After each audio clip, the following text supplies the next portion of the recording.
Hey everyone, welcome to episode 19 of Formidable Opponents, a show that pits three people who have known each other virtually their entire lives in a series of conversations as we argue what is best in a variety of fun, engaging, and critical pop culture topics that we all debate about. I'm Randall, and with me as always, Bob and Joseph, and today's topic is Best 70s Rock Song.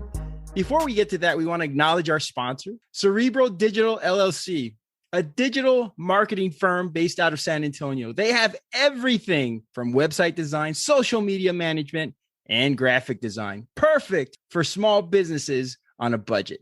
Their specialty is helping those startup businesses. Cerebral Digital, a better, smarter, and more affordable way of marketing. We also want to give a shout out to Dina at Creative Little Pill. You can follow her on Instagram. She does all of our cover art. You'll see our cover art today. We're all dressed up as Kiss, along with McLovin from what was this movie? Not Grown Ups. What's the movie? Role Models. Yes. So we only have three of us. So McLovin has joined the crew for this one. But shout out to Dina for that great artwork as she just keeps on taking our silly ideas and making just wonderful art out of it. And we also want to give a shout out to some of our new friends, our friends from Canada, Turn of the Millennials podcast. Return of the Millennials. There you go. There you go. Right on cue. Like we didn't practice that. If you want to check out a great podcast, we recommend Turn of the Millennials. They're a fun podcast. They talk about pop culture nostalgia. Check them out. You can find them on your favorite podcast platform, Turn of the Millennials. We're hoping to do some collaborative stuff with them in the future. So check it out. So today we are talking about best 70s rock song. So 70s rock became extremely diverse in the 1970s. Influences were abundant, initiating various subgenres, innovative, experimental, and nuanced music that no longer drew in a specific group. In the 1970s, rock became everything to just about everybody. It listened, it absorbed, it transmuted. When you think of the movements of expression in the 70s called for, one thing comes to mind is patience. Whether it's a soul-splitting guitar solo, a chest-thumping drum exhibition, bass pulsating through your veins, or a lead singer singing what your life is or what you wish it should be. The 70s blended a stridency unmatched, borrowing what it wanted from the 60s era rock and knocking the fucking door down to usher in a decade that's arguably the most influential era of rock ever. 70s rock bands did their research. They taught us about art, history, the future, science, the economy, geography, fashion, and of course, partying. We are acknowledging trendsetters here for trends that will never end. Heavy metal, punk, blues, gothic, and modal harmony. And yes, the 70s rock pioneers borrowed, but they also created, they blended, and they executed a style that still endures. Lastly, the 1970s, they're also called the Me Decade because many Americans searched and wanted to feel good about themselves. And rock gave an identity for those seeking one. So guys, today we're talking about 70s rock. So Bob, on a previous podcast, one of our most popular podcasts, Best 90s Rock, we ended on a note, no pun intended, where you mentioned that the 70s rock era was the best. And tell us why. Oh man, I just think like for a lot of the points that you just mentioned, it was that transition from the 60s, that psychedelic rock, and it transferred into this hard rock, this bluesy folk, southern rock, a little mix of heavy metal in there. It was such a great decade for bands and singles and albums and rock music itself. It was just that big transition. It allowed rock to be the main focus in music for a while. And I think that we kind of lost that, or it never really had that. It never really had that level of success when it came to music. I mean, the 60s, the late 60s specifically is when we started seeing, the Stones and Zeppelin and the Animals and all that transition to that rock and roll music was starting to come alive and starting to go mainstream. And the 70s just had so many great acts and so many great songs. And I think they like ushered in the 80s and the 90s and every decade after that. Everything's been influenced. Of course, every decade is influenced by its previous, but the 70s, man, it just stood out above the rest. It had that quality that I don't think any other decade of rock music has. Just that perfect mix of every different type of rock. And it was all, fucking fantastic. So, Joseph, you're our resident rock expert. You listen to a lot of modern rock. You listen to a lot of popular rock from the 90s and up until today. Tell us a little bit about some of the influence the 1970s rock has on the rock that you like to listen to. I think it has a huge influence. Is that what you said? Influence? Yes, influence. Under the influence, yes. That too. I think it has a huge influence, specifically with I don't fuck it. I'm gonna give, I'm not giving away picks, but I'm gonna name bands with Zeppelin, with mainly specifically, at least, with the type of music that I listen to these days. I'm a big metalhead. I've already made that well known. I mean, I was listening to death metal when I got home just to relax. I mean, that's what I do. But with specifically Black Sabbath, there's not a band that I listen to now or like from the 90s or the early 2000s, even newer. I can say rock's taking a weird step forward nowadays. It kind of sounds, it depends on your preference, but you cannot, all these guys, if you ask them what their who some of their biggest influences were, all of them are going to pretty much say Black Sabbath, most definitely. It was a different, and Bob mentioned, the 60s and 70s, and we'll touch on that a little later, I guess. There's a fine line, I think, between the late 60s and the early 70s, where the 60s were this, like, the beginning was like they were still in that flower age, the hippie things, peace, love. And then I think the 70s kind of opened up this era that influenced the grunge era later. Just not everything was happy-go-lucky in the 70s, and I think that reflected in the music in such bands like Black Sabbath and Zeppelin and Pink Floyd. The lyrics are when you dive into them, they're not exactly some happy stuff. Obviously, drug use is big. We're going to hear that if you go real deep into the selections, but huge. I guess it was just it was the beginning of, like, talking and writing and releasing music about, hey, the downer side, I guess, of life, and putting it out there. And it, like I said, there's not a band I listen to today, from the 90s to the 2000s that won't tell you that the 70s rock era was a huge influence on them. Stones, Zeppelin, Sabbath. I mean, the list goes on. I think it created the 70s created that genre, different genres of rock music. I think up until that point, there wasn't necessarily different genres. Rock music was maybe just rock music, or everything was all considered, all together, tied together, like I said. And then we created the heavy metal, doom metal, punk rock, blues, southern rock, which I really think southern rock was huge. I mean, there was this big phenomenon there in the 70s rock and roll. The Leonard Skinnards of the world, the Creedence Clearwater Revival, stuff like that. They had a big influence on 70s rock and roll. Maybe we could touch a little bit on that as well. Bob, you mentioned Creedence Clearwater Revival. John Fogerty, to show you what an influence. This was a kid from California, and the motherfucker sounded like Bobby Boucher when he sang. I mean, that's what the huge influence of Southern rock brought to the forefront. So it was influencing a nation. You guys are absolutely right. Now, here's an interesting fact is that none of us were, other than me, nobody was alive in the 70s. In this, late 70s. Late 70s. I'll tell you what. 79. 76, actually. And the funny thing is that my only memory from the 70s was I remember being in daycare, and we went to go visit Luis from Sesame Street at the mall.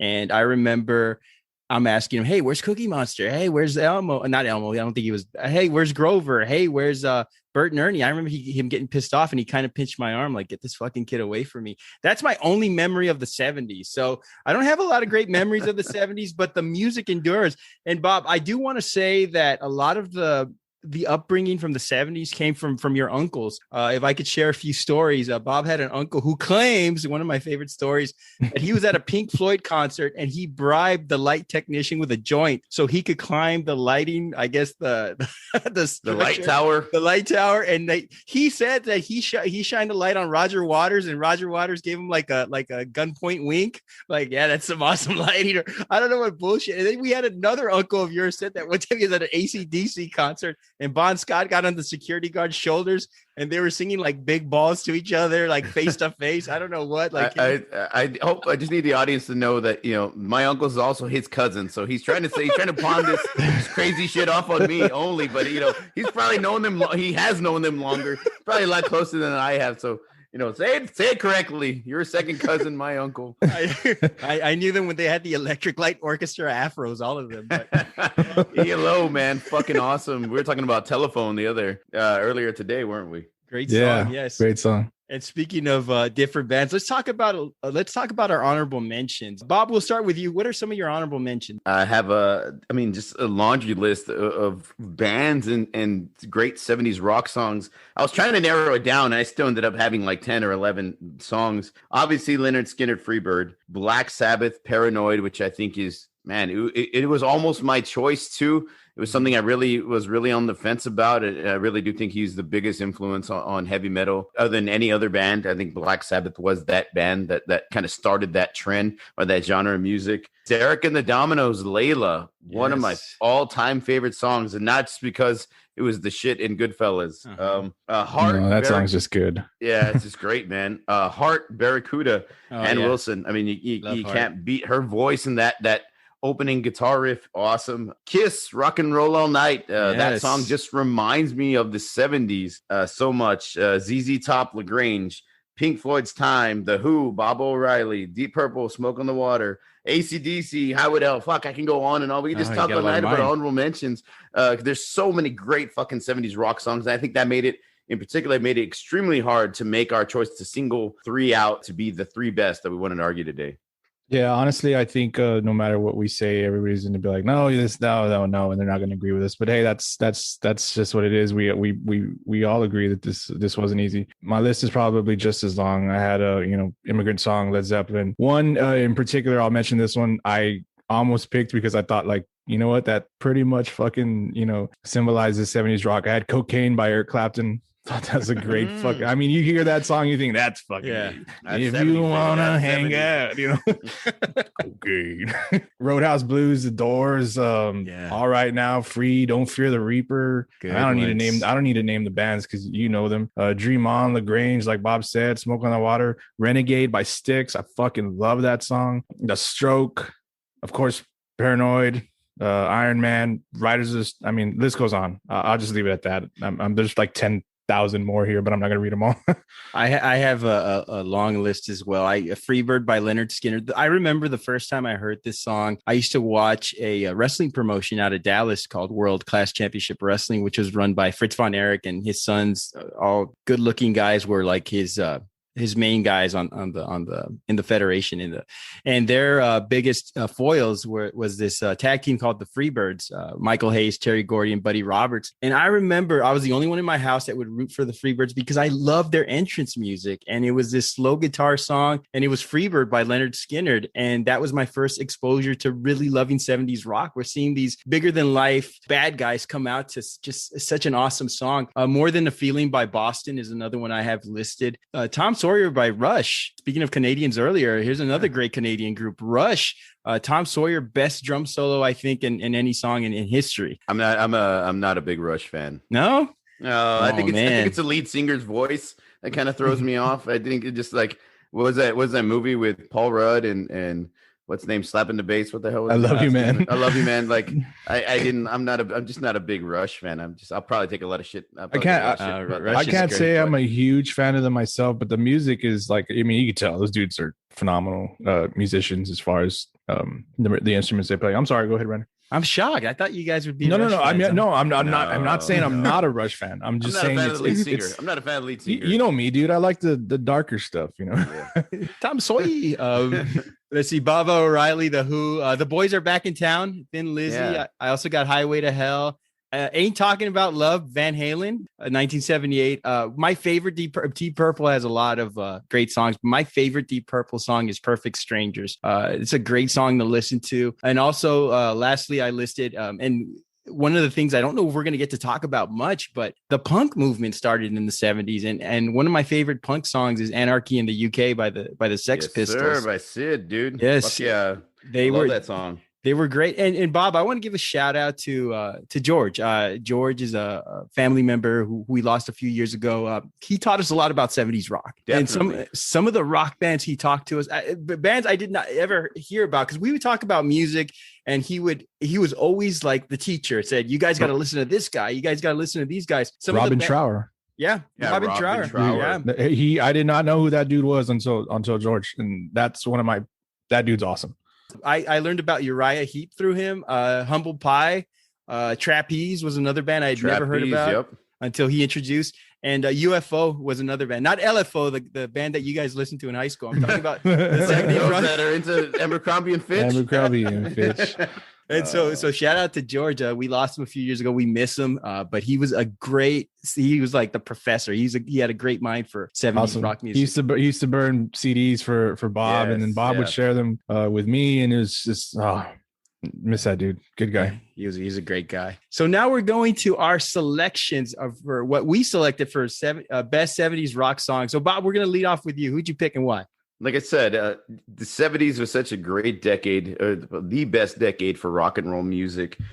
It was extremely hard to make this choice, but having thought about it, it didn't take me long to think of my top two choices, but this song automatically stood out. And when you mentioned 70s rock music, this is the first song that comes to most people's mind. I chose Stairway to Heaven by Led Zeppelin, arguably the greatest rock band of all time, and this song is largely considered probably one of the greatest rock songs of all time, and not just in the 70s.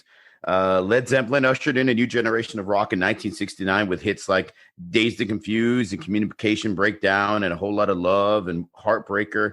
And these were all these awesome mix of this hard rock and this blues, a little touch of psychedelic here and there. They really changed the game when it came to rock and roll. That guitar play of Jimmy Page and that crazy awesome high voice of Robert Plant became the sound of 70s rock and roll. In 1970, off the album number 4, Led continued their rock dominance with songs like Black Dog, When the Levee Breaks, which is a cover, of course, and their most popular song of the 70s, Stairway to Heaven.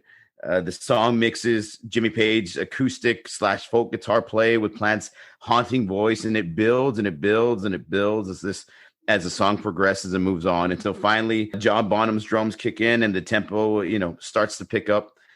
Jimmy Page soon takes over with this awesome electric guitar solo that's just one of those where you can just lean back and just jam out to with your eyes closed. And Plant Plant just starts with more power in his voice in that final verse. Man, it just makes for such an excellent song, man. It's one of those rock songs that just starts off so slow and so simple, and it just builds up to this great thing. And that damn guitar solo, it's one of my favorites, and it's so simple. It's really nothing crazy. It's no Eddie Van Halen, but it's so fucking perfect for this era and this decade and this type of song. It just defines 70s rock and roll.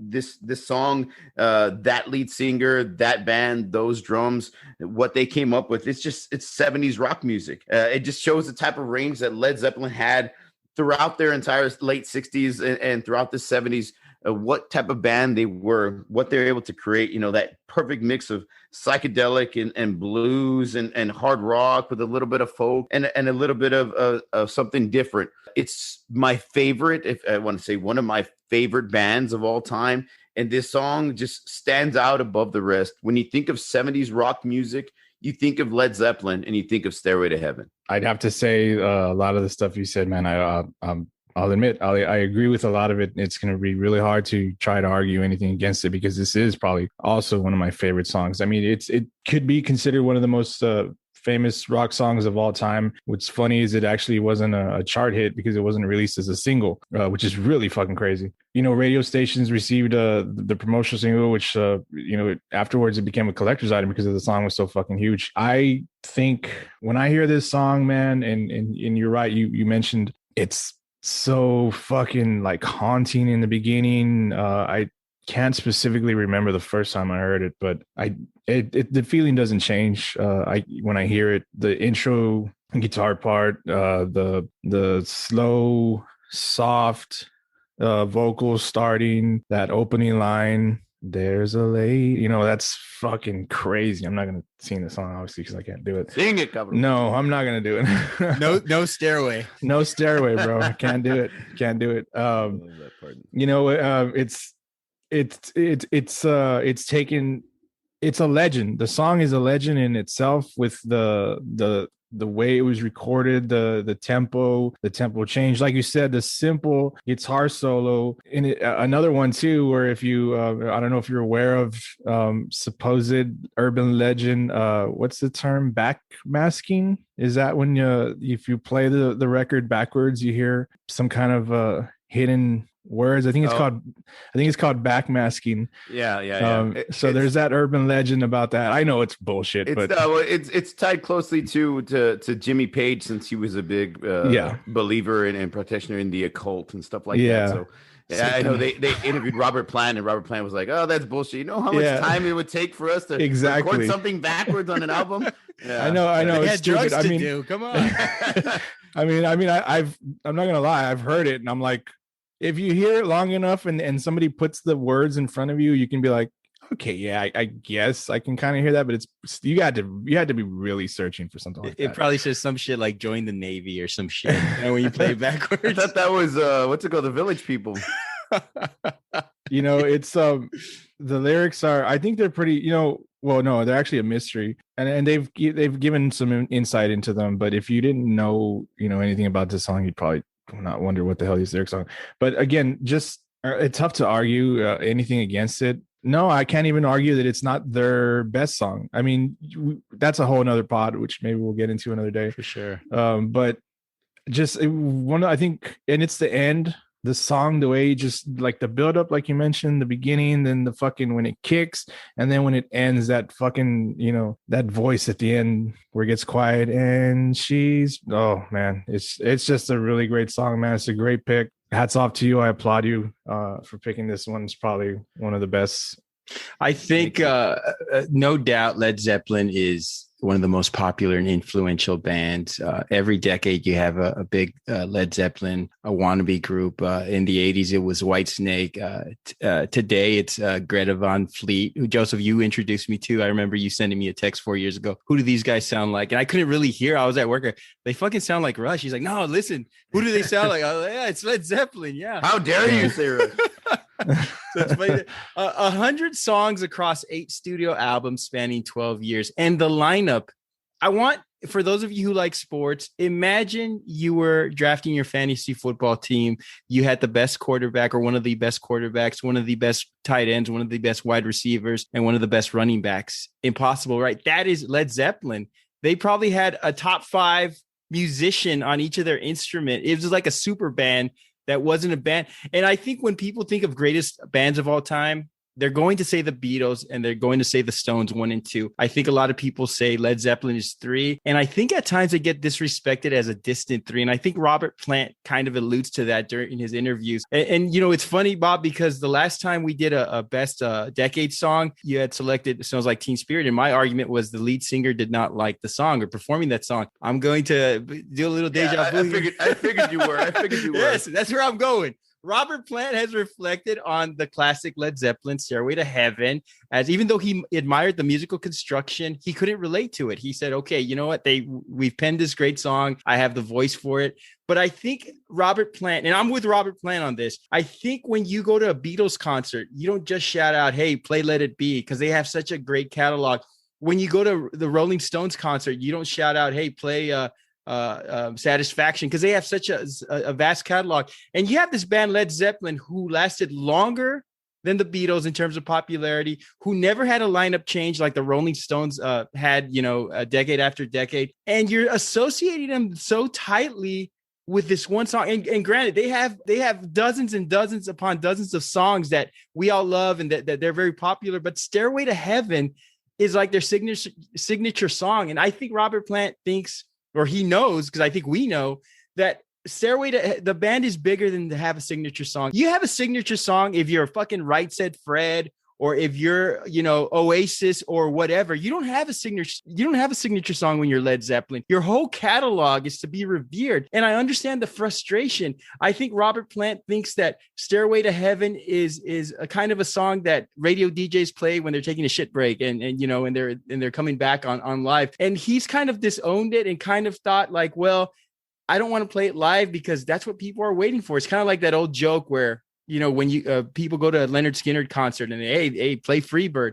I think Led Zeppelin knows, especially Robert Plant knows that he's bigger than that. Now, to contradict that, I remember the Kennedy Center's Honors Awards in 2012 when Heart performed this song. They did a fucking awesome rendition of Stairway to Heaven. And Robert Plant was in tears. He was emotional. So he has a soft spot for the song. He loves this song. But I just think that this band, and you see it in movies and you see it as jokes or whatever, that this band is so closely associated with Stairway to Heaven that it's almost unfair for such a great band to be, associated with one single song when this band had hit after hit before. And I know you're going to respond to that, Bob and Joseph, but before we say that, this band, a little trivia here, they were sued by a band called Spirit, claiming that Zeppelin ripped off the main riff from a song called Taurus. If you want to take a quick nap, download Taurus by Spirit. It does sound like Stairway to Heaven. The suit got dismissed. First of all, they went to court, and then there was a retrial, and then they took it to the Supreme Court, and the Supreme Court said, look, we're fucking got more important things to do than to argue Led Zeppelin songs. So Led Zeppelin, I guess you could say, won the case, but the song does sound a little bit like that song. And it's funny because the lead singer said he met Robert Plant, they played snooker, they had drinks, and I was like, yeah, he ripped off your fucking song? No, I don't think so. The fact that they're so associated with that one song, I think it bothers Robert Plant. It probably even bothers me more because I'm so passionate about it. But what are your thoughts on that, guys? Well, for sure. Now I've listened to interviews and I've watched it. A lot of it, I think it has to do too with a little bit of what you might call sour grapes. This was Jimmy Page's song.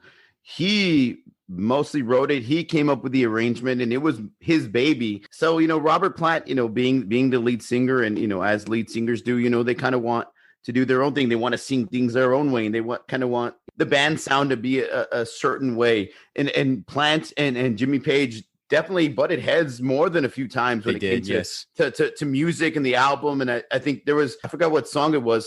Plant wrote a song about his son after his son passed away. Yes, I was going to mention that. Yeah. And Jimmy Page, didn't like it. Yeah. Didn't like it at all. No. He didn't like the arrangement. He didn't want people to think that this is what Led Zeppelin's going to start sounding like. Right. And he was afraid that was the thing, but of course he loved Robert Plant. So he's like, we're going to put this song on the album. I just want to say up front that this is his song for his son, not the direction we're going. So I think they butted heads a lot. And since this was Jimmy Page's baby, it was a lot of sour grapes that Jimmy Page wrote this song. Mm-hmm. Jimmy Page came up with the arrangement, and it was such a huge success.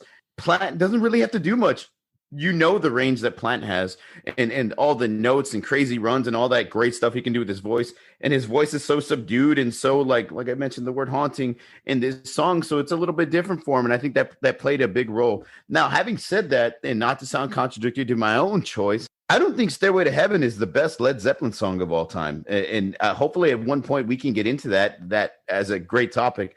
Communication Breakdown, Dazed and Confused, Whole Lot of Love is probably my favorite, my favorite Led Zeppelin song. And what's nuts is when the topic first was brought up, I was like, Whole Lot of Love by Led Zeppelin, not even fucking close. I didn't even think, like I said, it was like Whole Lot of Love and Stairway to Heaven. And I was like, well, it's got to be a Whole Lot of Love. And then looking back on it, I was like, shit, it came out in 1969. But that song was so fucking influential and so good.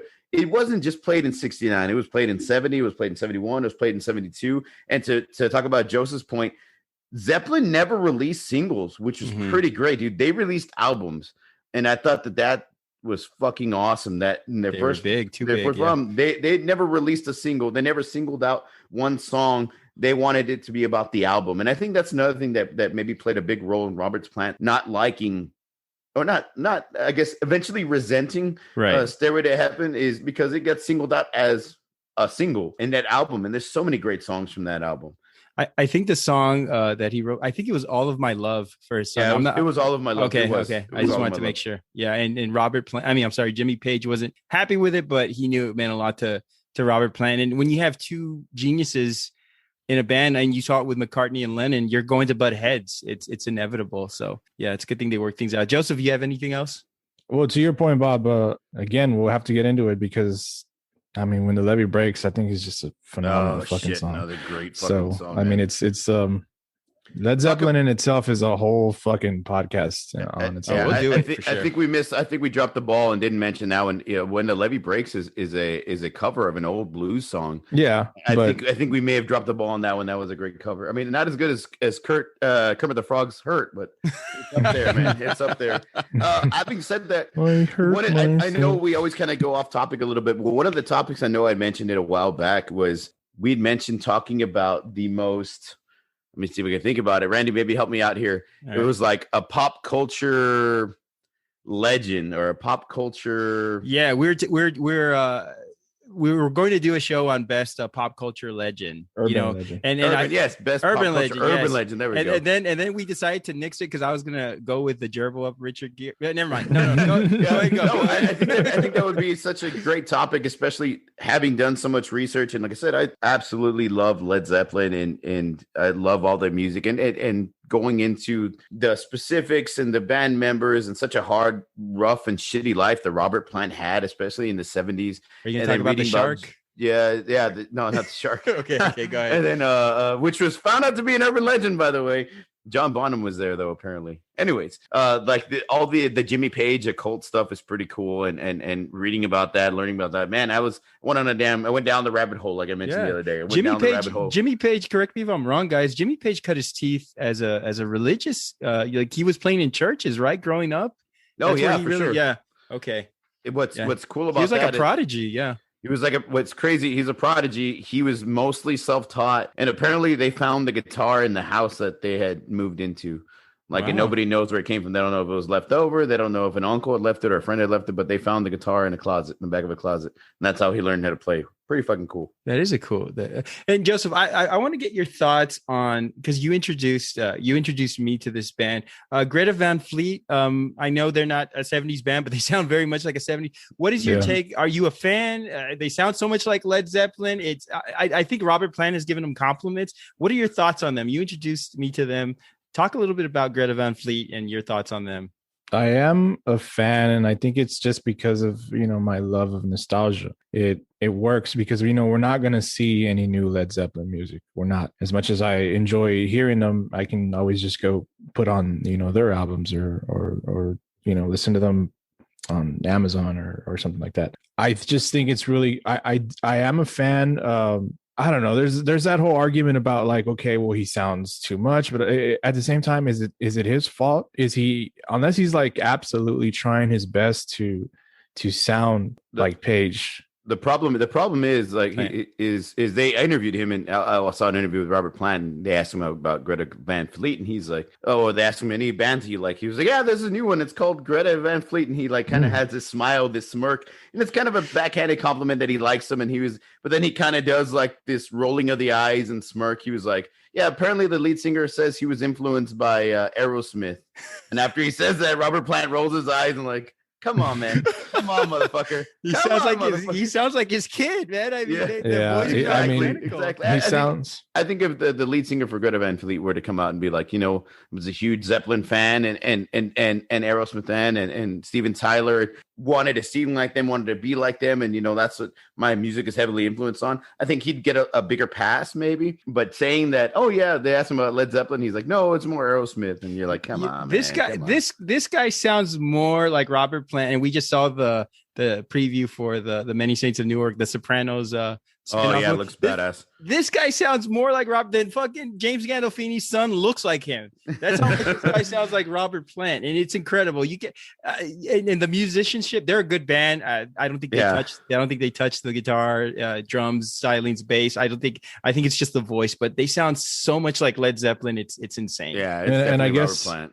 And there's going to be people out there that are going to be like, no, fuck those guys. They sound too much. You're copying Led Zeppelin. And I'm just a fan of music in general. So if it's something I can dig, like if I actually dig the sounds, because I've listened to people that sound like somebody. I just heard a band the other day on YouTube. I don't remember their name, but I mean, the dude was doing everything he can to imitate the look, the style, the movements of Jonathan Davis from Korn. I'm a big Korn fan too. I was a Korn kid, and I thought he sucked. Like he was horrible, and I don't remember the name, and nor am I going to mention them because I don't want to give them any promotion. But like I can jam Greta Van Fleet, and I guess that's it's going to be your preference. Are you one of these like huge fans? It's like no, fuck them. I mean, there's a lot of bands that have come out in the early 2000s that the singer kind of sounded like Kurt. And did we hate him? No, not. I mean, the guy from Puddle of Mud. Yeah. Oh, except for that one. Except for that one. Oh, Please, dude.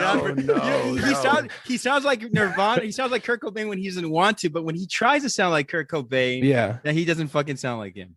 So I mean, it's gonna just come down to your preference. I dig them. And I've heard some of the. I think they had released a new album recently. I'm sorry, Bob. No, keep going. I think they released a new album very recently, and I heard a little bit of it, and it didn't sound so much. Obviously, the vocals are going to sound the same, but the music didn't sound so much as like 70s rock. They're evolving, I guess, and they're trying to, they are trying to change up, kind of maybe separate themselves a bit. Yeah, they have to. One last point I want to say, just because you had mentioned, Led Zeppelin's not making any new albums. Well, if you're a fan of Robert Plant and Alison Krauss' first album, yes, they're actually in the studio right now making a second album with Robert Plant and Alison Krauss. And I know have you ever heard that, Randy? That's a country singer, right? It's kind of, she's a country singer. Yeah. And theirs is like this. I remember a video cool where mix, they're dancing together in a video, and it's kind of like, that's Robert Plant kind of dancing. I don't remember, but anyway. Motherfucker sang Dancing Days. You don't think Another great song, though. Another great Zeppelin song. Oh, we didn't even mention No Quarter, dude. So I mean, Jesus. Yeah. And it's No endless. Quarter. I mean, it's just so much to talk about. When we talk about Led Zeppelin, like I said, at one point, maybe it should have just been its own different beast. It should have had its own different show, something like the Beatles or something like that. Maybe we should have maybe kept that off to the side, because we could probably ramble on and on and on. No pun intended. But we couldn't do this podcast without messing them, though. We couldn't do this podcast without mentioning them, though. So it just would have been. You can't do it. We'll go ahead and go on to our next selection. Joseph, who did you select? All right, so I went. It was a tough one, obviously, like we've all mentioned. I went with "Money" by Pink Floyd.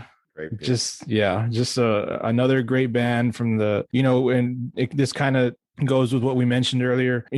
Picking a lot of these songs when me and Bob, and I'm sure you too, Randy, were reviewing them. We had to go back and check and ask ourselves, wait a minute, did that come out in the 70s or did it come out in the 60s? There was that real fine line of when, and so I had to make sure again that this one came out in the 70s, and it did. And actually, this is probably, if you look at their albums, you look at their catalog, the first, I think, 4 or 3 albums that come out in the 60s, and I think there's one more in this one that might come out in the 70s before this. You don't really remember them, and you don't really know them. It was this album. This is the one that took them off. It came out early in the 70s, but I mean, it was. I'll get into it right now. Released in 1973 from possibly one of the best albums I've ever heard, ever released. The Dark Side of the Moon. The song is about the bad things that money can bring, which is kind of ironic considering it made Pink Floyd a ton of money. As it's sold over 34 million copies, probably more at this point. David Gilmour, I'm saying his name correctly. Gilmore. Yeah, Dave Gilmour is a freaking phenomenal guitar player. He gives a song that really fucking sweet groove that you hear when this song kicks off. Although I believe Roger Waters wrote most of the tune and the lyrics. Actually, I think Gilmour has even mentioned this. It contains the sound of, it's funny, that little intro contains the sounds of tearing paper and bags of coins being thrown into an industrial food mixing bowl. The intro was recorded by capturing the sounds of an old cash register on tape, and meticulously splicing and cutting the tape in a rhythmic pattern to make the cash register loop effect. The recording of this song is phenomenal. You have to, I'm not going to go into it here, but if you read on it, they were doing some really awesome things with this song and recording of this album. There was a lot of splicing, a lot of layers being laid down on the track, and they had to do it the hard way. There wasn't the digital, although it was in the 70s and early, so there wasn't really anything digital, and you had to cut and paste a lot of this shit together, and they worked meticulously on this song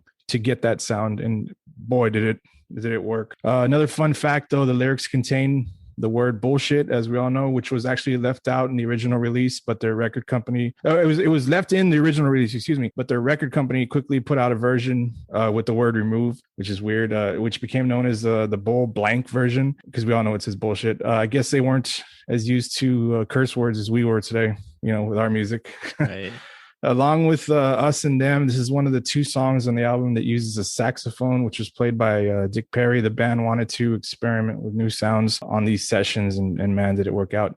If you start the CD on the third roar of the MGM line in the beginning An of angel gets its wings. If you at the beginning of The Wizard of Oz, the film goes to color. Or that moment. The film goes to color in the Wizard of Oz at the same time. Possibly one of the greatest, another urban legend thing. And it depends on who you want to believe. The Dark Side of the Rainbow, which I have yet to do. I've been meaning to do it soon. We should do that. Invite me for that. Yeah, dude. Yes, we should. yes, we should. Let's just that. live do that. We'll do it. A fucking 2 hour. Yeah, fucking. Anyway, really need to do that because that too.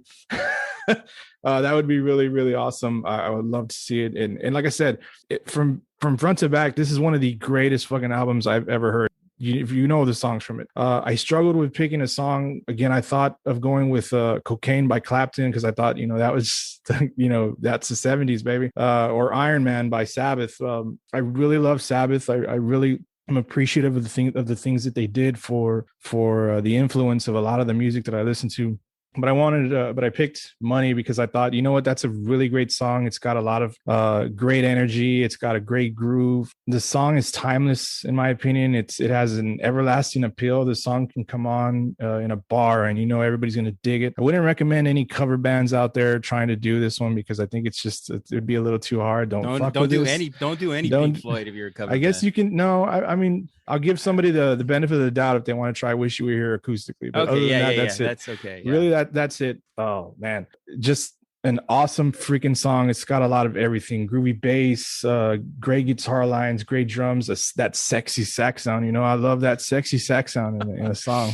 That always works. It's got just the right amount of heaviness. I think it's not too powerful. It's got a real awesome groove. I've already mentioned that. The lyrics are good. And of course, the vocals flow amazingly. I know there aren't a whole lot of lyrics to the song if you read the lyrics, but I don't think that matters. It's just a really great fucking song. I think it's again very recognizable. You think of the 70s, you think of Pink Floyd. Everybody knows Pink Floyd, the whole psychedelic thing. I think I know there was the psychedelics in the 60s, but I think in the 70s we had that too, obviously. Maybe, and again, this is that fine line between the 60s and the 70s. So this is right around the era they're still doing drugs.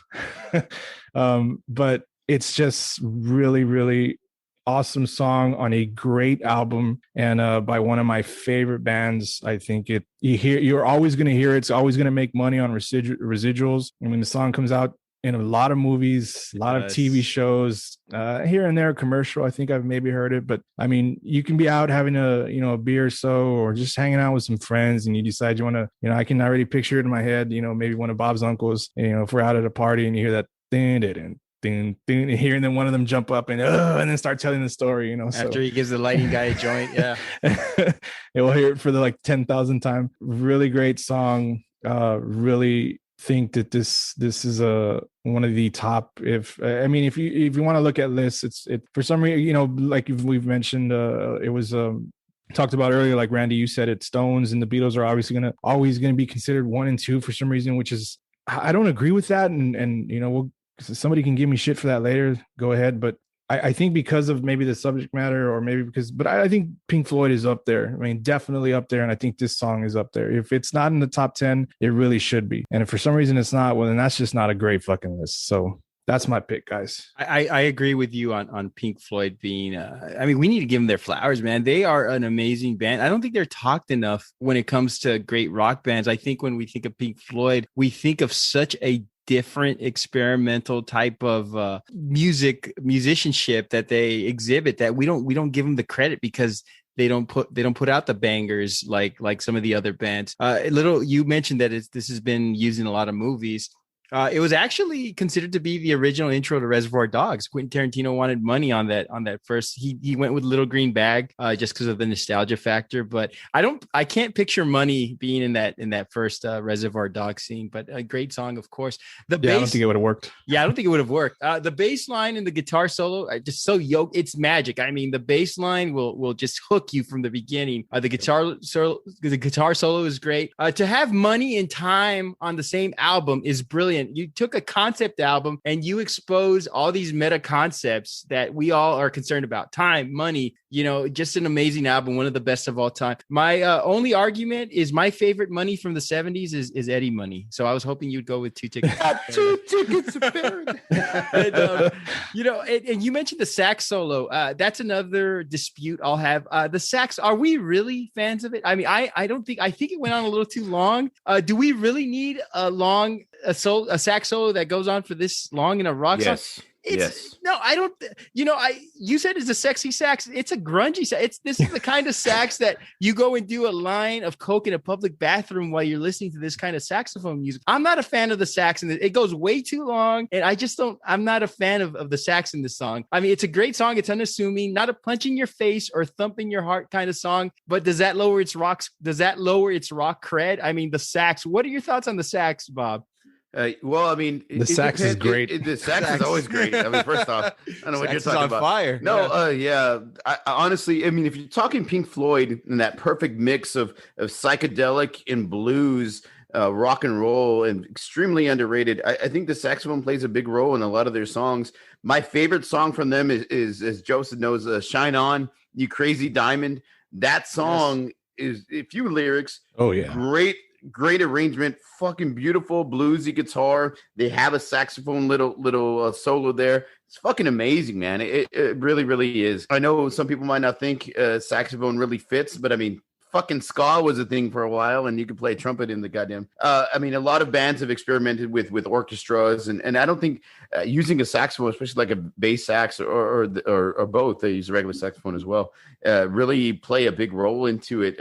I love Pink Floyd. To side with Joseph on one of the arguments is the most recognized album in the 1970s is Pink Floyd's Dark Side of the Moon. It's the album everybody had to have. It's the album that everybody wants to have. You want to put it on your mantle. You want to make sure you have it in your collection. You want to play that shit from start to finish. That whole entire album screams 70s. And yes, it's still heavily influenced by the 60s with that psychedelic type of tone. But then they cleverly mix it with blues and a little hard rock and some great solos. Where I think Joseph maybe not dropped the ball, because I love Money, was picking the song choice. On the same album, Time is probably one of the greatest rock songs of the 70s. Wish You Were Here in 1975 from the Wish You Were Here album. It was like a 4-song album.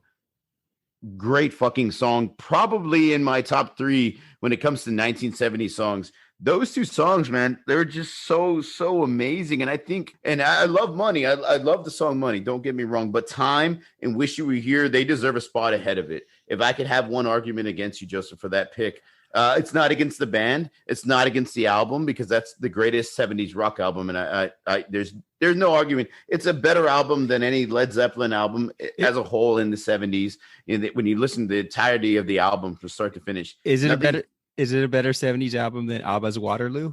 Yeah. Oh, definitely. All right, I'm sorry. Go ahead. And we're talking about sexy sax right now. I mean, if Pink Floyd's, let me just say this: if Pink Floyd's The Wall album came out anytime sooner than 1979, I don't think we'd even be having this conversation as well. Comfortably Numb is arguably one of their best songs, top 3 songs of all time. The only bad thing about it, I think, is since it came out in 79, I can't say that it defines the 70s rock music. You know what I mean? Picking a song from the Dark Side of the Moon that came out in 73, picking Money, or picking Time, or even picking Wish You Were Here, which came out in 75. I think that's like the definition of 70s rock. And it stood the test of that decade and was such a great and popular song throughout that decade.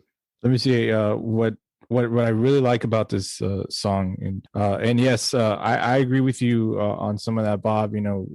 I had to pick a song that I thought was, I kind of had to add the factor of just because I had to ignore just because I like it and it's really one of my, I had to try to think of like, okay, this has got to be something that, you know, everybody really fucking liked. Everybody, it was so popular. It was a fucking hit. Because personally, Us and Them on that album, oh, I love that song. But you're not gonna hear. Don't change that song. You're not gonna hear. Don't change that fucking song. You're not gonna hear. You know, was Us and Them the one that like you know, that everybody was you know, jamming to on the drive to the bar or something, you know, in the 70s. So I picked Money because I thought, you know what, this is the one that at least, you know, it can get, you know, obviously, you know, the girls like it, the guys like it, everybody likes it. It's really popular. What I really like about this song too in general is the time stamps on the instruments. What I love about Pink Floyd is probably one of the most responsible bands for one of my favorite bands, Tool. If you look at Pink Floyd in a whole, they're 70s rock band, but they're also considered a progressive rock band, and there's that whole movement too. There's a whole progressive rock scene that's it's a little, you know, out there with the timestamps of the overlaying of the music, and that's a lot of what Tool does, and they're like probably one of my favorite bands, and I gotta be thankful for this song, for this album in general. Yeah, I think 70s rock, man. The 70s rock, like we said, it created all these genres of rock and roll, and maybe not all of them, but most of them. And it had huge influence on what we see in some of our favorite bands, like STP, like Tool, even a little bit of grunge, even metal. I agree on the Comfortably Numb assessment. One of my favorite. I also really like Young Lust. I think that's a great song too. Love listening to that song. That whole you like a lot of songs about love and heartbreak, don't you? I do. Young Lust. Fuck, I don't want to hear the saxophone. It makes me cry. Young Lust is a great fucking song. The way they presented it with the fake call at the end. If you don't know, it's not a real call. And you can read the story on it. I remember when I first heard that song, I was like, wow, that's pretty fucked up. I mean, we didn't even mention it. I think even going through doing research and going through the videos, I mean, everybody thinks of Another Brick in the Wall. They think of that as the best song from the 70s from Pink Floyd. And I'm like, well, yeah, I could see it's a great song, man. It was probably their most popular, but again, came out in 79, and I just don't think it had enough time. Like it's actually like 3 parts. Like it's it was weird. number 2. No, don't get me wrong. I love the song, but you have to like know the other parts. Before, you know. You didn't mention Great Gig in the Sky is a fucking awesome song from Pink Floyd's Dark This Side. Could be a whole nother fucking conversation. Yeah, like just happened with Led Zeppelin. to wrap up on Pink Floyd, I remember the 80s, they released a very 70s sounding song, Learning to Fly, which is a great song. The era had bypassed them. I think they're very much a 70s band, and that's not a dig on Pink Floyd. I think that's a compliment, because we talk about the exponential product, the amazing influence that decade had. I mean, I don't think they came across pedantic or you know, just as a bypass, but I think Learning to Fly was a great song, but I don't think people were into Floyd. I think we're way past that in the 80s. So they're very much a band of that decade. But I mean, I think they're having their comeuppance. I think people are really appreciating them now. You go to YouTube, you go to iTunes, and people are downloading their music. You're getting a whole new generation into Pink Floyd, and I'm happy to see that. I think that's great. We're going to go on to my pick.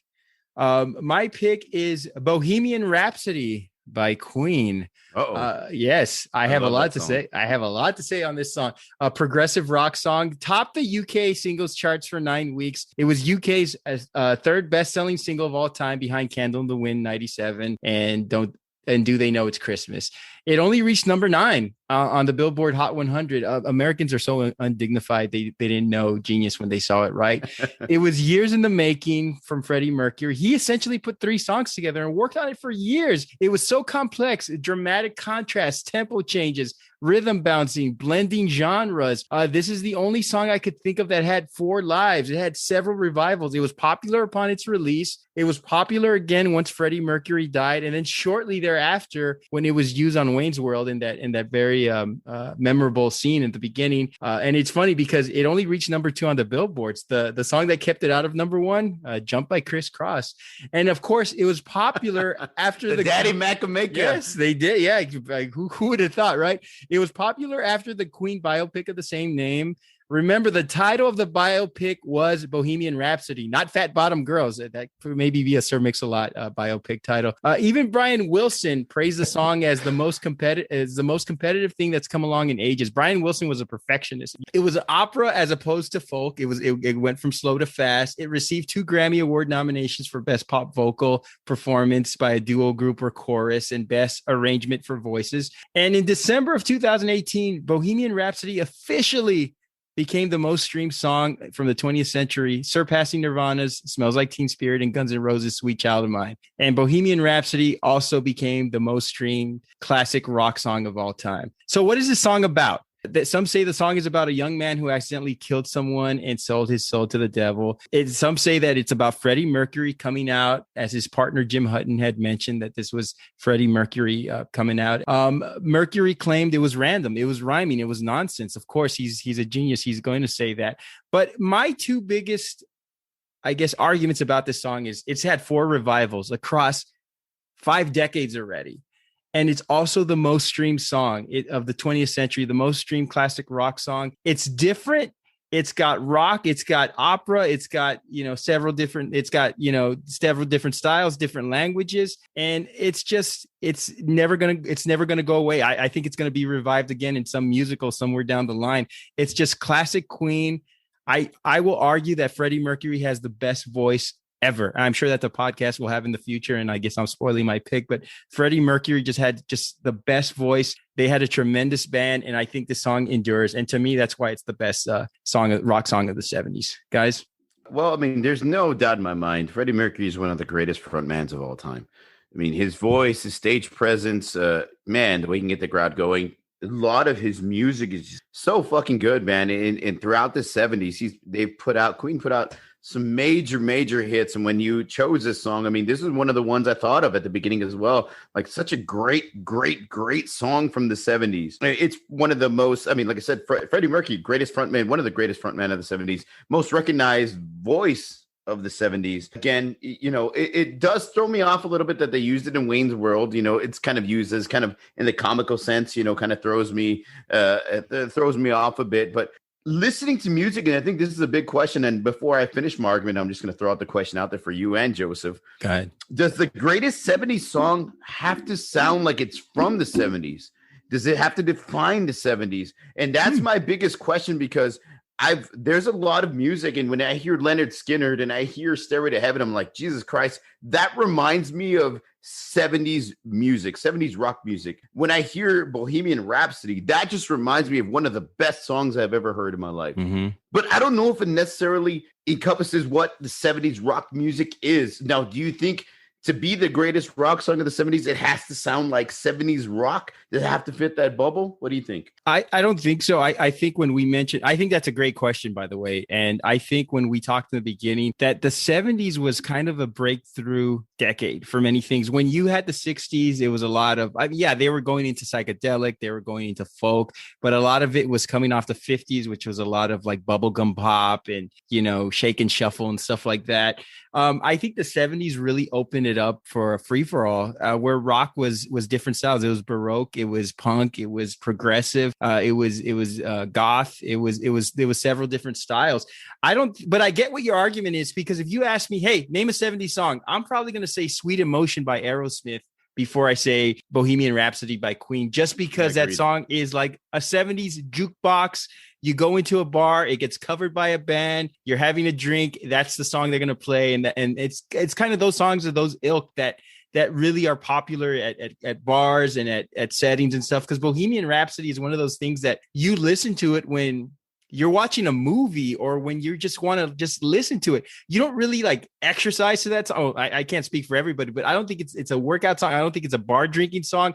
I think it's just a masterpiece and it's artful. And that's why I think people don't associate it much with this is a classic 1970s rock song, because it's not supposed to be. It's supposed to be a song that you relish and enjoy and savor. Whereas these other rock songs, they're good. I mean, I could listen to, Give Me 3 Steps by Leonard Skinner. That's a badass song. It's a badass song. LaGrange and all these songs that are great. Like sort of like appetizer songs for 1970s. But I think when you're getting to the main course of what's good, you got to listen to something different, and you really got to savor it. And I think that's what Bohemian Rhapsody allows you to do. It allows you to savor the song, not just sort of like munch on it like popcorn. You get to really enjoy a full meal with this song. Joseph, what do you think about that? Are you asking me a question, or because I haven't spoken in a while? You guys kind of went off, so I'm like, okay, well, when am I going to get my take? The question is, I'm not done with mine, but the question was, to be the greatest 70s rock song, does it have to sound like a 70s rock song? Because no. I don't feel like Bohemian Rhapsody sounds like it's from the 70s. It doesn't. If you could tell me what's the greatest 80s rock song, and you chose Bohemian Rhapsody, I would probably be like, okay, better, that's an awesome choice, because I wouldn't know that it's from the 70s. It could have been the 70s, could have been the 80s. I'm not too sure. I wasn't too sure. I actually double checked the date on that. Well, no, my answer to your question is no. It doesn't have to be a song that sounds like the 70s, because if you want to look at, and this is another fucking thing, I know we mentioned this a bunch of times already, I think Queen was on that was in that gray area of 70s and 80s. They had a lot of great hits in the 80s as well. This song came out in 79, 77, 75, I think. Yeah. Bohemian Rhapsody? I think so. Yeah, 75 is what I got. 82? It's 70, it's the 70s. I know, no, don't get me wrong. No, I know it's the 70s. Yeah. I think that I can. We have internet here, everybody. Yes, I think 77. 77. Right. So, 77. so Right. Queen. Yes, this is a song that came out in the 70s. It's a great fucking song. But no, to your answer your question, Bob, no, because Queen had a lot of good hits too in the early 80s and in the 80s in general. This one came out in 77. So these guys, walked that line of the 70s going into the 80s, and that's cool. It's like what we mentioned with the 60s and the 70s. I don't think at all. This is obviously a really great song. Freddie Mercury, yes, tremendous vocals. I kind of wonder, if what he would sound like, singing, maybe not so much Queen songs. I just, and don't get me wrong, he's been featured on other songs, right? Yeah. I can't. What was that one? He was State of Shock with Michael Jackson. I mean, the one he did with David Bowie, dude. Yeah, what's the one with David? Yeah, fucking, Under Pressure. Under Pressure. Yeah, I mean, don't say Dancing in the Street. God damn it. We already had a conversation. Yeah. That's not the song. Under Pressure is amazing. And I guess those they're David Bowie and Queen's music were similar in style. I just wondered with like you mentioned, his powerful vocals, how they would have sounded with something like fucking, just a little bit heavier or something like that. Go ahead. Just real quick, there's a song that was released called State of Shock with Michael Jackson and Mick Jagger. Google the original version. The original version is Freddie Mercury and Michael Jackson. That is a badass song. State of Shock, Michael Jackson and Freddie Mercury, far superior than the Mick Jagger Michael Jackson version. But go ahead. You have to check that one out. One of the things so the reason why I asked the question in the first place, going back to the greatest 90s rock song, I chose Smells Like Teen Spirit because I figured that, I think that grunge is the definition of 90s rock. You know what I mean? It started that era, that decade. If there's one type of music or there's one type of rock music that defined the 90s, it was grunge music, and Kurt Cobain and Nirvana was at the forefront of that. The 70s can be defined by a bunch of different genres of rock music, as we stated at the beginning.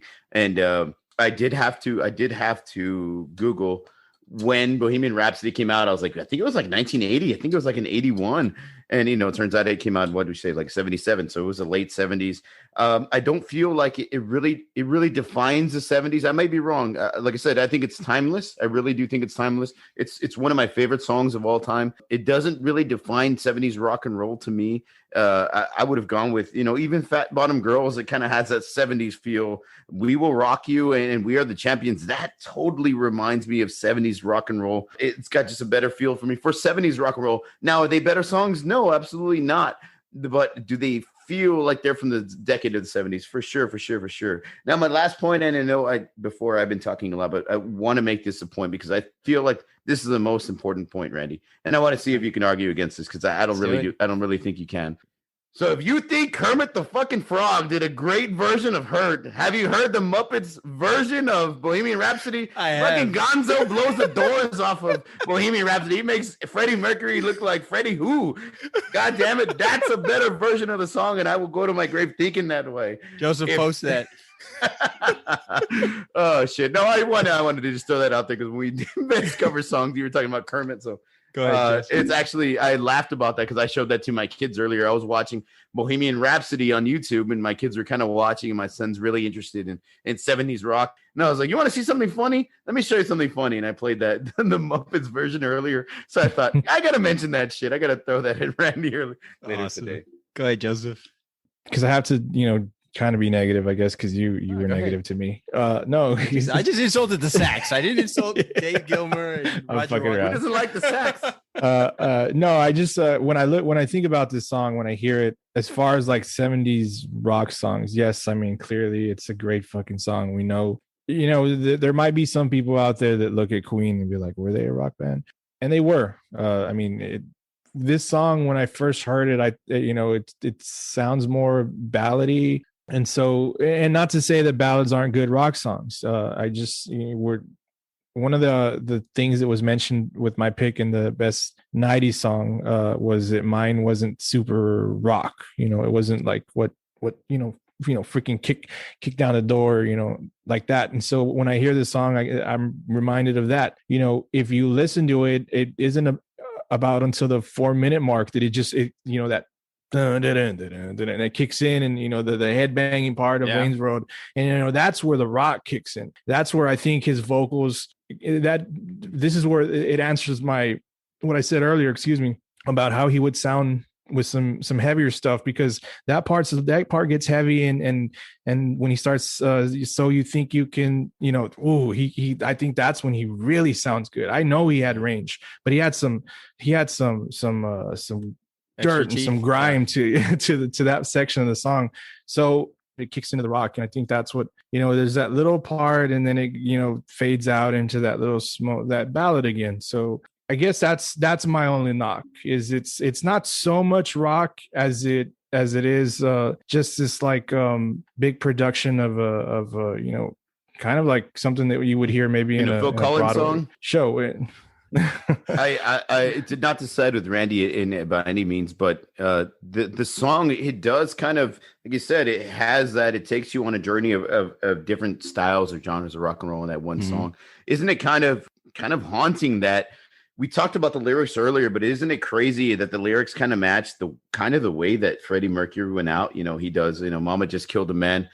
He ends up, he's talking about him coming out. Most people think of it that way. And that he ended up getting AIDS and passing away of AIDS. And the way he kind of went out and passed away, and matching the lyrics to the song that he thought were just like, oh, they're just rubbish, they don't mean anything. But it just always struck me as, kind of nuts or kind of crazy that the lyrics in this song kind of tied into his real life and how he passed away. I don't want to lionize Freddie Mercury. I also don't want to vilify him, but the movie Bohemian Rhapsody wasn't very good. I wasn't a fan of the movie. I thought the best scene was when they were creating the actual Bohemian Rhapsody song. I thought that scene was great. The scene with Mike Myers. It was too fast paced. Too very, very sloppy editing. You watch it. I don't know how. I thought the actor, what's his name, Rami Malek. I thought he played a great Freddie Mercury. I was hoping for Sacha Baron, I almost called him Borat. Sacha Baron Cohen's interpretation of Freddie Mercury. I thought he would have made an amazing. He wanted to get more into the, I guess you could say, the dirt of Freddie Mercury's life, but the band wanted to be very protective, as they should be, right? They didn't want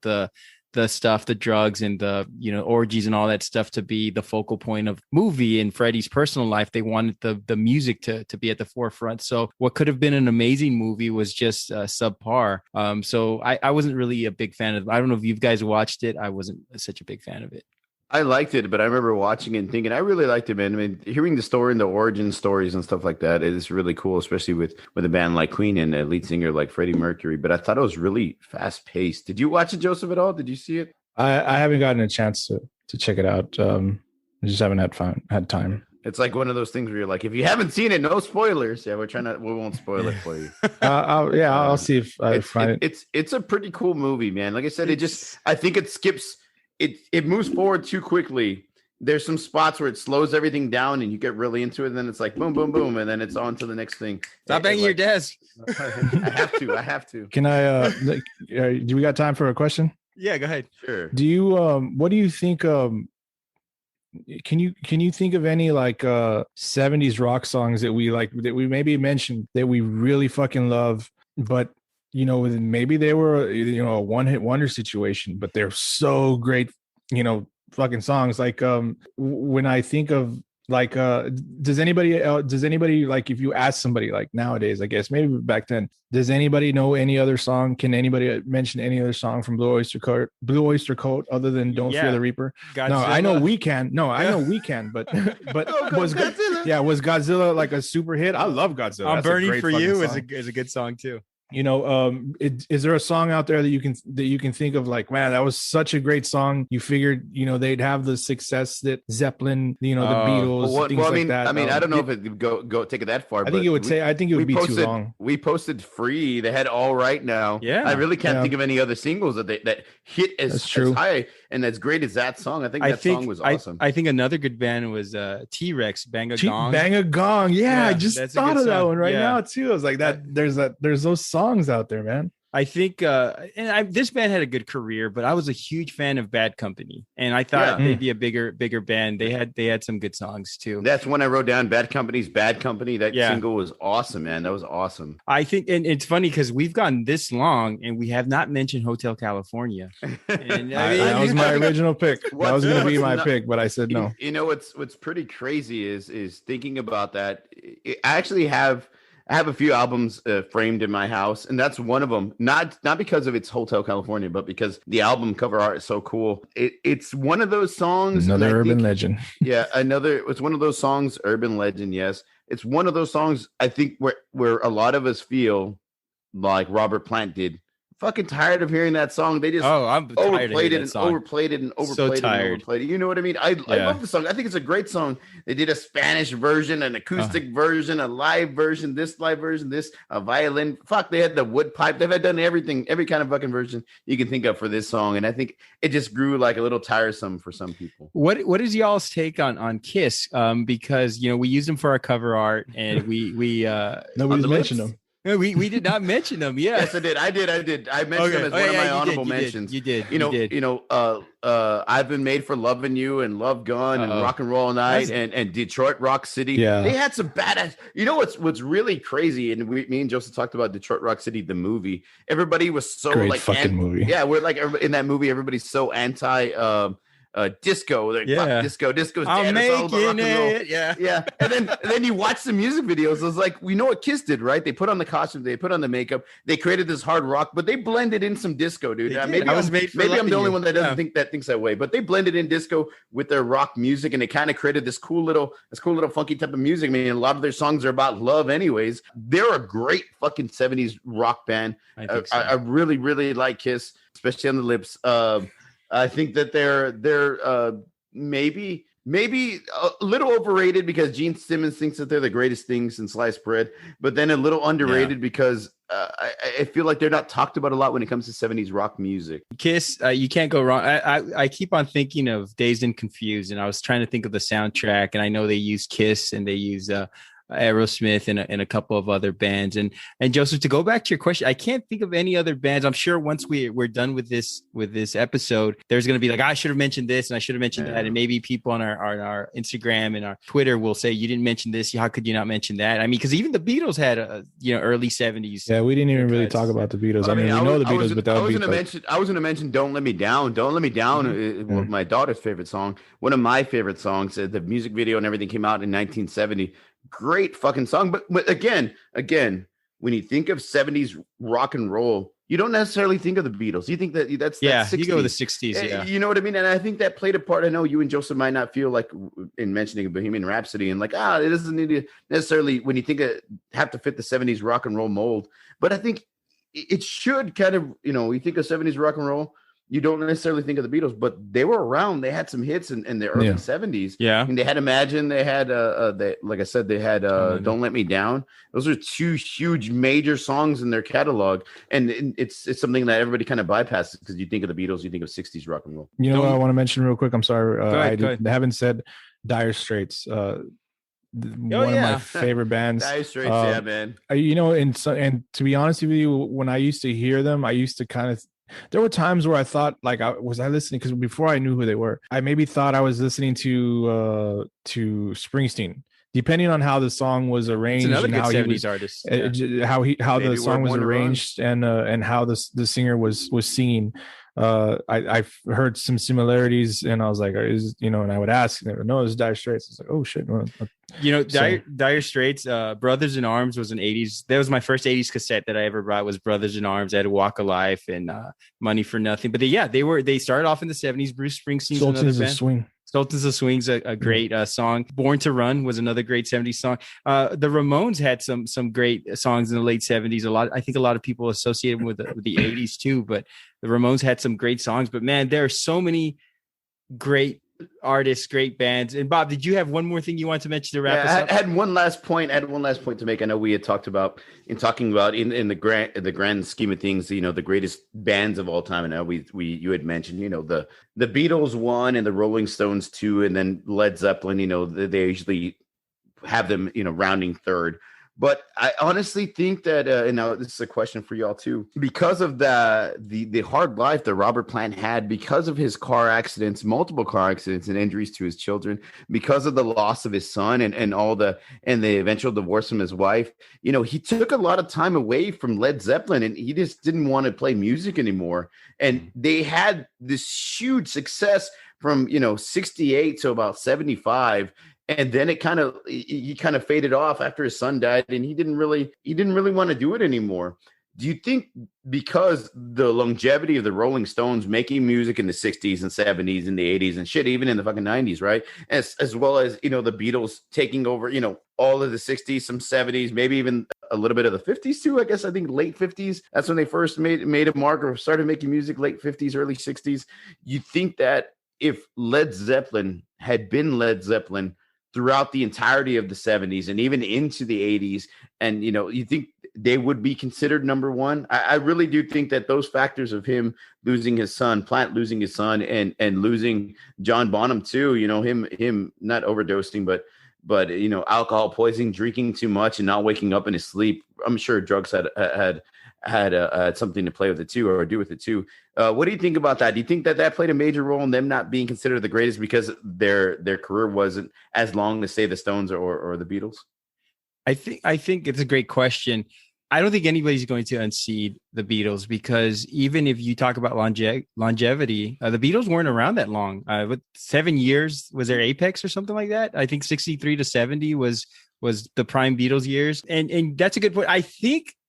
Wow, I don't know. I might get flack for saying this. I think Led Zeppelin's better musically than the Rolling Stones. I think so. I agree. I think the Rolling Stones, they put out an album every fucking day. They're still touring, They're still. I know. I mean, they're 80. Keith Richards is never going to die. Him and Ozzy are going to be around forever. You know? They are, man. They are. I don't know how everybody else is gone, and these two fuckers are still roaming the earth. They'll probably be roaming the earth at the end. But I see your point though, because those were prime years, 75 to maybe, let's give them 78, 79. That's 5 years of what could have been, and what could have been, bigger albums, better musical concepts, maybe even delving into different genres. There could have been a lot of things. And, there's a lot of what ifs there. I think they would have bypassed the Rolling Stones. I don't think they do, just because of the Rolling Stones longevity. But yeah, that's a great question. I think they're a better band than the Rolling Stones, but I think people are always going to place them third just because the Rolling Stones have had that longevity. No, I agree. That's probably what's going to happen. It's going to come down to your taste. I like the heavier stuff. So as much as I love, even if it wasn't considered heavy in the 70s, as much as I love the Rolling Stones and as much as I love the Beatles, to me, I'm going to put Zeppelin up there before them. I'm going to put Zeppelin. I'm going to put Pink Floyd. These are just, the bands that I want to hear more when I think about 70s rock, as opposed to Beatles and Stones. Kind of. And yeah, you're right. It's the longevity, I think, because there was the issues, and maybe that's a crappy fucking thing to put against a band. But it is what it is. I do have one more point about Led Zeppelin, is that band was very protective of their music. Rolling Stones will fucking license their song to every Martin Scorsese movie and Kraft macaroni and cheese, Pepsi commercials. You'll listen to Jumping Jack Flash for a tampon commercial or whatever, But Robert Plant, Jimmy Page, Led Zeppelin will not use their song for commercials. They want to, and there's some songs. There's a song, I don't know. It was a movie with Little Army Men with Kirsten Dunst, and I know they played "Been a Long Time Since I Rock and Roll." I can't remember. Small Soldiers. Small Soldiers. Small Yeah, Soldiers. I know Yeah, they use a Led Zeppelin song, but Led Zeppelin does not really commercialize their songs. I know Richard Linklater had he wanted to get a Led Zeppelin song for the ending of Dazed and Confused. I think he actually wanted to get Dazed and Confused, if I'm not mistaken, and they would not license that song. So they've been very protective of their music, whereas the Stones, the Beatles, well, the Beatles don't own their catalog, right? That's why you got to see them in like, Nike commercials and all that other stuff. Yeah. But Led Zeppelin has been very protective of their music. Their music is music. It's not commercials. It's not endorsements. It's not movie theater scenes. It's all their music. Yeah, I don't think we'd ever see Robert Plant dancing in the streets with fucking Mick Jagger. No, exactly. But and to add on to the point, I know we've been running a little late, man. It's just music, dude. We love talking music. Oh, yeah. We love music, right? We could talk it all night. If you're still with us. If you're still with us, yeah. Speaking of the I hope Beatles, you have a long drive ahead of you. Yeah, no shit. They're like the Beatles, they only had a 7-year run, but not necessarily, you know what I mean? They all branched off and did their own thing. Although it was a Paul McCartney song, it was still the Beatles. I mean, it still felt like the Beatles. A George Harrison song still felt like the Beatles. John Lennon singing, Imagine or something like that. It still felt like the Beatles. Band on the Run. Band on the Run is amazing. Forgot to mention that one. That's like three songs in one. They have Paul McCartney is just fucking awesome, man. They had a continuous run, and the Beatles name lived on because McCartney and Harrison and even Ringo were still making music as the years progressed and the years went on. I just feel like Led Zeppelin, which is nuts to say. I mean, it's going to sound stupid, but they're extremely underrated when it comes to best all-time bands because they put out such a great catalog in such a short period of time, and they were kind of cut off by life, man. Life, shit happens in life, and there's no way to say like Robert Plant was wrong if he wanted to spend more time with his family after all the crazy shit and all the terrible things that happened to him. More power to him. Yeah, and good point, because the explosion of the late 70s could have really brought on some great hits. Let's end with this, guys. Your Mount Rushmore of 70s rock bands. Your 4 top 70s rock bands. Ooh, that's a good question. Go for it, Joseph. I'll let you go first. I'd say Zeppelin, Pink Floyd, The Doors. You said 4, right? Yeah. I know that The Doors can ride that 60s, 70s wave, but I'll say Pink Floyd, The Doors, Led Zeppelin, and the Eagles. I'm not even gonna put. I'm not gonna put. You know what? I'll probably get shit for it, but I'm not gonna put the Beatles and the Stones on my Rushmore. Well, I mean, they're more 60s. They're more 60s. I think they had a lot more of their bigger hits in the 60s. I would say, of course, obviously Led Zeppelin, Pink Floyd, Leonard Skinner, because they were the kings of Southern rock. Yeah. I mean, and they were amazing. Like I said, I almost chose Freebird as mine. And then if I wanted to go with one that was just innovative as hell, I would go with Black Sabbath. Oh, to be honest with you, I mean, AC/DC and Black Sabbath, I think they're kind of neck and neck. But Black Sabbath and that doom metal and that mixing I didn't say Black Sabbath. I'm sorry. Yeah, Black Sabbath. Forget the Eagles. Black Sabbath. Black Sabbath mixing that hard rock with the psychedelic and the doom, like all that makes it created a genre. So I think those would be my top 4. That's almost an unfair question because I just thought about 10 bands right now, but I will say Led Zeppelin, I'll say Skinner, Pink Floyd, and I will say Kiss, just because more of the aesthetics with Kiss. I could see that. Yeah, we needed a good album cover. I mean, we needed a good pod cover. So I love. No, we like Kiss. I'm just fucking around. We like Kiss. Man. Kiss on the but man, and then you think about it. We left out AC/DC. We left out ZZ Top. We left out Van Halen. I mean, you could go on and on. Yeah, I mean, like, but when I think of Van Halen, I always think of the 80s, though. You know what I mean? I feel like Van Halen in the 80s kind of. It's more of an 80s band for me. That's just me. I see a point. So that's our show, everybody. Listeners, we'd like to hear from you. Who is your favorite 70s rock band? What rock bands did we not mention? Most importantly, let us know what you think about the show. You may reach us at formidableopponents @gmail.com, and follow us on Twitter. Just search for Formidable Opponents. Follow us on Instagram at formidable_opponents, and join us next week as we try something new. It's our 20th show, and we are doing a lightning round nostalgia edition. So what we'll do is we will all select a question asked while we're recording. Usually we'll share answers at the beginning during the week, but we're all going to ask a question on that show. No research, no studying. It's going to be all surprise, and everything's going to be off the top of our heads. So we're going to each ask a question about the best something or other, or the most memorable something or other. It's going to be a fun 20th show. Thank you guys for hanging with us. We've had our best month of downloads. We've been downloaded in over 30 countries. We've hit some great benchmarks, and we're looking forward to growing those numbers. Please reach out to us. Go on Apple Podcasts, give us a ranking, give us a review. We'd love to hear from you. We got some great things coming down the pipe, some partnerships that we're excited to explore in the future. So stick with us. For Bob and Joseph, this is Randall. Y'all have a nice night. Take care, everybody. See you on the dark side of the moon. I want to break free. That's an 80s song. God damn it, Joseph. Cut it then. Just cut it. Sorry. The dark side of the moon. We talked about.